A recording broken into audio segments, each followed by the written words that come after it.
যথাযথ মর্যাদায় আজ দেশে জুলাই শহীদ দিবস পালিত হচ্ছে।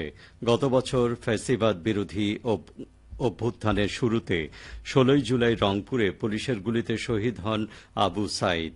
জুলাই অভ্যুত্থানের বিষয়টি স্মরণীয় করে রাখতে ১৬ জুলাই প্রথমবারের মতো জুলাই শহীদ দিবস হিসেবে পালন করা হচ্ছে। দিবসটি পালন উপলক্ষে নানা কর্মসূচি নেওয়া হয়েছে। সরকারি চাকরিতে কোটা বিরোধী আন্দোলনে অংশ নিয়ে গত বছরের ১৬ জুলাই রংপুরের বেগম রোকেয়া বিশ্ববিদ্যালয়ের শিক্ষার্থী আবু সাঈদ পুলিশের গুলিতে শহীদ হন। এরপরই ফুঁসে ওঠে সারা দেশের মানুষ। দিনটিকে স্মরণ করে জুলাই শহীদ দিবস পালন করা হচ্ছে। জুলাই শহীদ দিবস উপলক্ষে আজ ১৬ জুলাই রাষ্ট্রীয়ভাবে শোক পালন করার সিদ্ধান্ত নিয়েছে সরকার। প্রধান উপদেষ্টা প্রফেসর ড মোহাম্মদ ইউনূস জুলাই শহীদ দিবস উপলক্ষে বাণী দিয়েছেন। আজ দেশের সব সরকারি, আধা সরকারি ও স্বায়ত্তশাসিত প্রতিষ্ঠান এবং শিক্ষা প্রতিষ্ঠান সহ সব সরকারি ও বেসরকারি ভবন এবং বিদেশে বাংলাদেশ মিশনে জাতীয় পতাকা অর্ধনমিত থাকবে।